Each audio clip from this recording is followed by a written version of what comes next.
robotics and think that it's the panacea, just it's perhaps not the panacea. If it was the answer, we'd all be doing it. Everyone would be doing it. So it's not the answer. It's a small step that we're making, and at this stage, it's showing modest improvements for people. But there was a very, very good study done from CMC, not Ludhiana, Vellore, in which they actually compared the really, really, really expensive $1.5 million robotic gait training with a very, very cheap alternative. It had the same sort of effect in terms of what it was trying to achieve, and really there was no difference. So, don't be fooled by what is you see on the media. It's not always everything that it's made out to be. And when I listen to all of you talk, I think everyone here would agree, it's very humbling for us listening to everything you're saying. And I just think that that's not the big picture stuff. The big picture stuff is the pressure ulcers, it's the quality of life, it's the psychological sort of stuff, and the robotics and treadmills and everything else. That's a long way yet in the distance, even for us in Australia. It's a long way in the distance. It's out there, and hopefully it will go on to progress to be what it's everyone's hoping it will be, but it's not there yet. Is that fair? Thank you. My next question, and I think speaking from what I tend to do more, is be in touch with friends with spinal cord injuries more after they've been discharged from the hospital. So for me, my task starts there. And so what I've noticed, and having observed so many over the years, they tend to restrict mostly physiotherapy to the rehab facility. And once they go home, all active rehab exercises tend to get lost. People get busy, but what's your take on the role of active exercises post-discharge, its role in maintaining health, why it's important, those issues? Well, I suppose, number one, I totally get it when people's lives get busy. All of us are supposed to be exercising every day, and we had trouble finding time. We don't have the demands on our time and day as you do when you're in a wheelchair with all the other things that you've got to fit into your day. So I really understand it, and I'm extremely sympathetic. But I would say to everyone, regardless of whether you have a spinal injury or don't have a spinal injury, regular exercise is very important. And, for a person with spinal cord injury, it's probably even more important. So, you have to weigh up all the demands on your life and prioritise for yourselves. But doing regular exercise, I would try to make the time to do it, to keep your body in good shape, because your body has to last you a long time. And the age-old saying, use it or lose it, it still holds. So I would really encourage you to try, if you have time in your life, to incorporate regular exercise as an ongoing thing. And as a follow-up question to that, knowing that people with spinal cord injuries are aging more with the injuries, are there specific exercises you would say focus on once? Would it be strength training? Would it be standing? Maybe a basic set. I don't know if that's. Well, it's a difficult question because it's because so I know individualised. It is. That's what it is. It's not fit for everybody. But is there a general rule of thumb that you think? The general rule of thumb is that exercise is hard work. And so if it doesn't feel like hard work, it probably ain't exercise, would be my general one rule, and that goes for everyone. So it has to feel like hard work. And my other thing for everyone sitting in chairs is to look after your shoulders. So I'd be trying to get a good program together that looks after your shoulders. So regular exercise on your shoulders. And dare I say it, stretching. I could go on, but nothing worse than a health professional telling you what you should do. Right, okay. Thank you so much, Dr. Lisa. Dr. Bazo, my next questions to you. And again, these are all questions I think my experience has largely built on what consumers have brought to me while they're in acute rehab and also post-discharge, is the question of stem cell being a cure or a recovery. So could you comment on any recent scientific advances in the field of stem cell research? Are we looking closer to any treatment happening for spinal cord injury? Because a lot of them, I think, they spend so much going into these trials, and nothing happens. So what would be your message to professionals and our friends in the audience? I have to admit that lately I have lost track about latest stem cell research. But I will say that up to 2008, 2010, I was pretty much updated. And the reason basically was because I was involved with many of the patient's wills. I believe that whoever works in spinal cord injury need to listen to their patients, which they become after your friends. Some of them become your friends. Right. And deep in their brain, of course, many of them, or some of them, are still searching the cure. And so as a result of that, it's important for somebody that is working with spinal cord injuries to be, in a certain way, update about what's going on. Right. And not only saying no, no, no, or whatever. So I guess that my patients, in particular, I had several patients that were involved with promoting things for curing and things like that. And they were coming from wealthy families that they could spend money. Right. And so they came to me and asked me, what should I do? And in 3 or 4 times, I followed them just for an interview with different individuals. I went to Mexico, for example, for sort of fish stem cells, which was promoted in San Diego, but they were doing in Tijuana, in a border area. And when I spoke with the doctors, there was no scientific reason or rationale for it. I went to Portugal in a couple of situations, and also they were basically using nose cells, stem cells, in order to transplant it into spinal cord. And some people even went to China. And so my idea, because I evaluate these patients, and this is to be honest according to my view, I saw some sort of results. What were the results? I saw some sort of 1 level, 2 level, basically gain of sensation.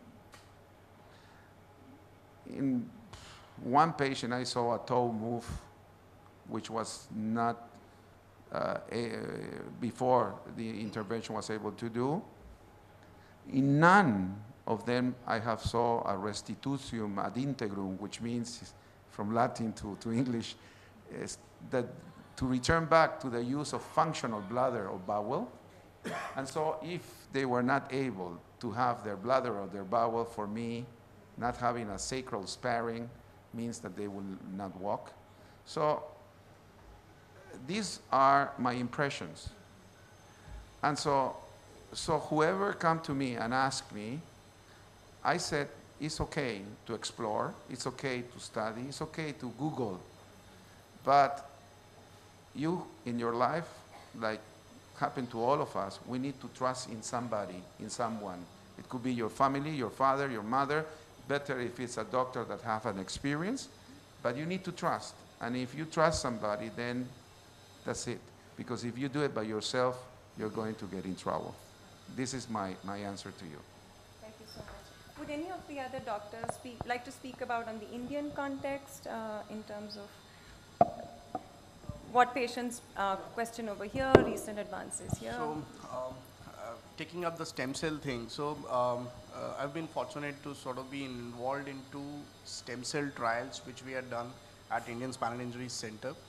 This was a study which was sponsored by the Indian and approved by the Indian Council of Medical Research. So we did 2 studies. First was a pilot study which was using the olfactory nasal cells, and it was a small study of just 10 subjects. And then we went on to do a further study on 40 subjects using the autologous stem cells from the iliac crest. And actually in our results, we didn't see any difference whatsoever in any of the patients, neither in the directly injected stem cells or put in the epidural space or the control group. So I think as Dr. Bazo was saying, that this has been a problem since last 3,500 years. I don't think that, we're going to get there. We will get there maybe in the future, but I think it's too soon to think about stem cells being the treatment for tomorrow. Yeah. Thank you. Yes, please. Can a mic be given there so that we can hear the gentleman, please? There is. Hello. Good afternoon. Actually, I am Dr. Sohail Ahmed Khan. Recently, I have got this stem cell problem for the last 6 years. I just want to ask the people in the panel regarding the stem cells. Since there is no clinically proven technique available in India, and there are some hospitals in Bombay which are claiming and they are providing these facilities in India.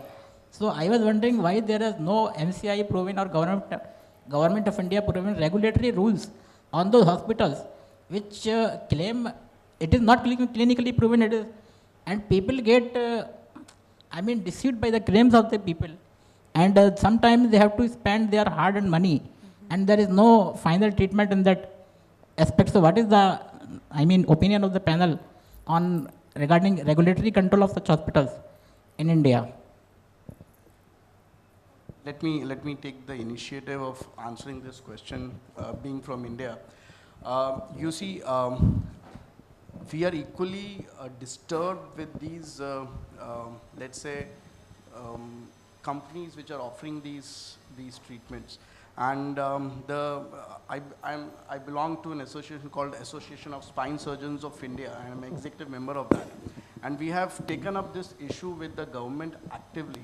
And we from Spinal Injury Center and Spinal Cord Society have been, trying to get into the bureaucratic circles and trying to frame a law regarding this. But if you go on the website of Association of Spine Surgeons of India, there is a statement, there is a statement which has been issued by the Spine Surgeons Association of India, which clearly states that stem cells is right now not showing any clinical benefits. Yes, it's in sir. experimental stage. The same statement is also issued by, I understand, the International Spinal Cord Society as well at the world level. So these are, International Spinal Cord Society is the world authority for all spinal cord injury related issues. And the Spine Surgeon Association also stands with the same thing. You know how it works in the government. We are working on that. That thing is already in our minds. I hope that, in the near future, we should have a regulation on that. Okay, that's very good. Actually, I can just want to share one of my experience. There is a hospital in Nerul, which is a dedicated hospital for offering stem cell based therapy. So I happened to go there. That gentleman told me, convinced me everything. And since I am from some scientific background, so I asked him what is the basis, etc. So they have some 2-3 publications in some journals. So they referred to me those journal articles. But fortunately, I was surrounded by some knowledgeable people. So once I showed them, then they were not convinced of that journalistic standard of the articles. So I was fortunate that I was saved from those people. But in general, there are, people with spinal cord injuries are very, very desperate to get themselves treated. So people who work in such hospitals tend to take advantage of this desperation and etc. So I will be very happy if such a regulatory control is established in India. Thank you very much and wish you all the best. I absolutely agree with your point, but I would sort of just, like to go a step ahead. It's not enough for us as a doctors association to, take it up with the government. I think more of the NGOs and foundations need to get involved in this. All right. I think we'll move on because there are certain other topics we want to cover. But if there are questions, the panelists are here to ask after the forum is complete as well. Talking about aging, and I know some of the concerns consumers have is how do we manage once we go home? And that's one of the anxieties they face upon discharge. So my question is to both Dr. Ankur and Dr. Bazo. Ankur, could you comment on the key issues that people with spinal cord injuries and their caregivers as well, because they, I think, are a unit together, that they face upon discharge? considering, I mean, what I have seen in my patients, even if we have, done enough in the hospital and we have make them go through the rehabilitation program for 6 weeks to 8 weeks in the hospital. But the biggest problem which comes to us is, as one of the voices was voicing, the accessibility to their own houses is one of the biggest issues which we face. A lot of our patients are from the rural areas. The roads are not cemented roads, or a lot of patients are staying in the second, third, fourth floor. There are no elevators. There is no scope to make an elevator.